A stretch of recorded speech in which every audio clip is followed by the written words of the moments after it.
We return with the King 5 exclusive. It is a key part of how Seattle's elected officials operate, but almost no one knows about it.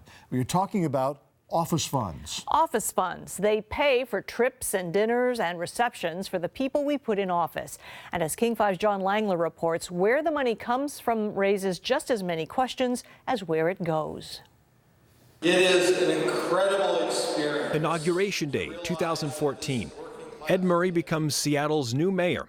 It was a landmark occasion. Mayor of the city of Seattle. It was also expensive. Between the catering and the staff and the entertainment, it cost just over $9,700. 1 month later, and the Seahawks are at Super Bowl 48. So is Mayor Murray and his husband. Tickets, meals, flights. It all cost a little more than $8,600.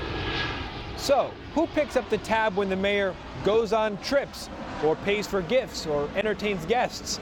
It's not you, but it is these people. These are the public records of Mayor Murray's office fund.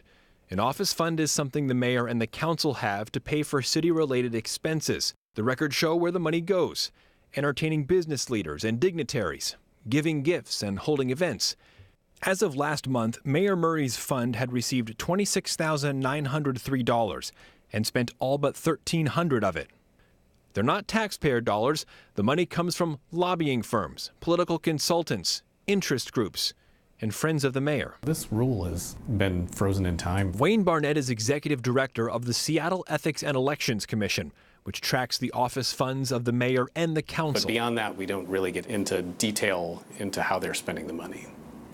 Should they be regulated that much? That's a good question. Money for the fund is raised just like campaign funds. For example, back on June 2nd, the mayor hosted a meeting on public safety in this downtown condo building. His audience? Tenants and developers. One of them told us the event was also to raise money for the office fund.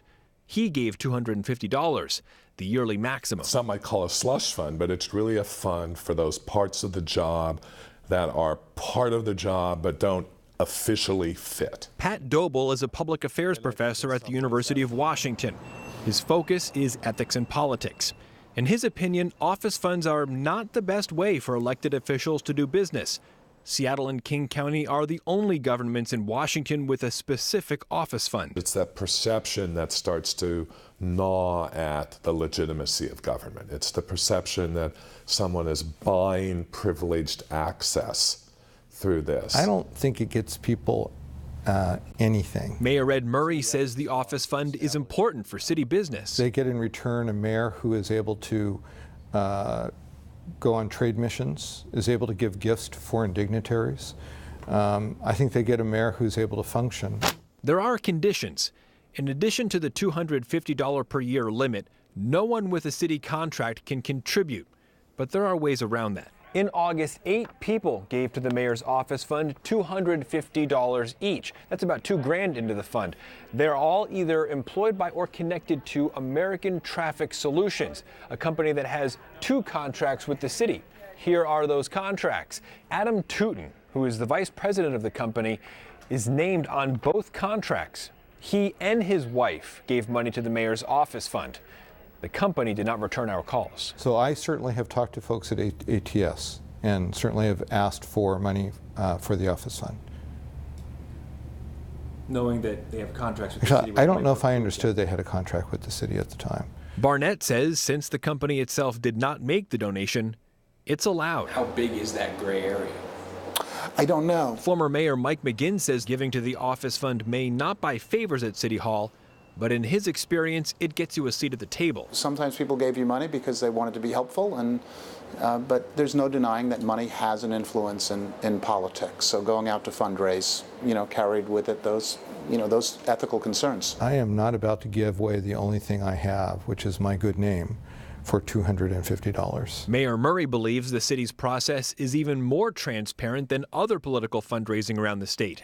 Still, Barnett says the rising popularity of the office funds means they should get a closer look. I think it's time that the commission take a look and make sure that the commission is satisfied that the funds are being used in a way that promotes public confidence in government. But the question remains, who should pay for the mayor to do business?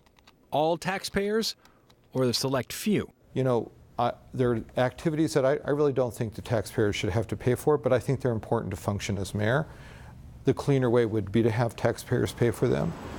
In Seattle, John Langler, King 5 News. Wayne Barnett says he expects to have the Ethics and Elections Commission take a closer look at this issue in December. No elected officials in King County have opened an office fund yet. Spokane, though, is considering something very similar soon.